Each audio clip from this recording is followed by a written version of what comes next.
হঠাৎ করে আজ এই ডিসিশন নেওয়া কেন? না, ডিসিশনটা হঠাৎ হয়নি। ডিসিশনটা হয়েছে 2024 সালে 9ই ডিসেম্বরে। তখন বাংলাদেশের যে পরিস্থিতি হয়েছিল, তো সেখানে ভারতবর্ষের পতাকাকে অবমাননা করার জন্য আমরা সামগ্রিকভাবে একসঙ্গে বসে সমস্ত হোটেলিয়াররা একটা ভোটিং প্রসেসের মাধ্যমে আমরা এই ডিসিশনটা নিয়েছিলাম যে শিলিগুড়িতে কোনো হোটেলেই বাংলাদেশি ট্যুরিস্টদেরকে আমরা রাখবো না। কিন্তু তার পরবর্তীকালে আমাদের কাছে একটা রিকোয়েস্ট আসে যে অনেক লোক আসে যারা এখানে ট্রিটমেন্ট পারপাসে আসে এবং স্টুডেন্ট ভিসাতে আসে, তো তাদেরকে অ্যালাউ করার জন্য। এবং পরবর্তীকালে আমরা সেই জায়গায় একটা রিল্যাক্সেশন দিয়েছিলাম, যারা মেডিকেল ভিসাতে আসবে বা যারা স্টুডেন্ট ভিসাতে আসবে তাদেরকে এখানে আমরা থাকার জায়গা করে দেবো।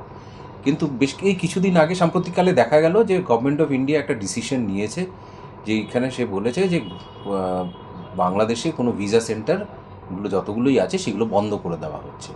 সেই বন্ধ করে দেওয়ার পরেই আমরা অ্যাসোসিয়েশন তরফ থেকে একটা ডিসকাশন করে একটা আলোচনার ভিত্তিকে আমরা ডিসিশনটা নিই যে গভর্নমেন্ট অফ ইন্ডিয়া যেখানে বন্ধ করে দিয়েছে ভিসা দেওয়া, সেক্ষেত্রে আমরাও যে রিল্যাক্সেশনটা দিয়েছিলাম সেই রিল্যাক্সেশনটা আমরা উইথড্র করছি।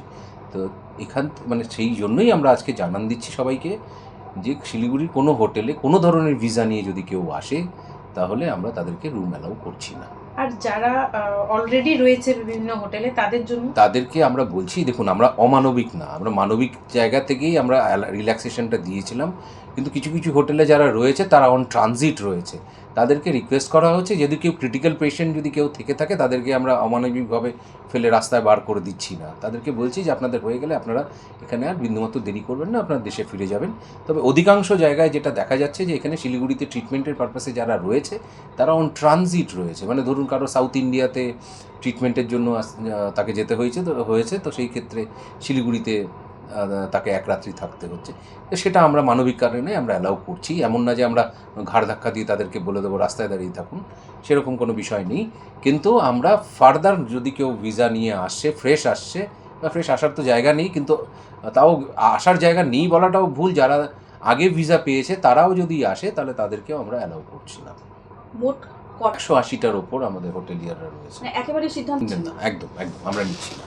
কতদিন চলবে আপনাদের এটা আমরা সিচুয়েশন রিভিউ করব, যদি সিচুয়েশন ঠিকঠাক হয় তাহলেই আমরা এই ডিসিশনটা উইথড্র করব এবং তখন অ্যালাউ করব। কিন্তু এখন যা অবস্থা দেখা যাচ্ছে যে যেভাবে উস্কানিমূলক ভাষণ তারা দিচ্ছেন ওখানকার খুচরো নেতা কিছু ইলেকশনকে কেন্দ্র করে, তাদের ইলেকশনটা তাদের অভ্যন্তরীণ ব্যাপার, সেখানে আমার কিছু বলার নেই।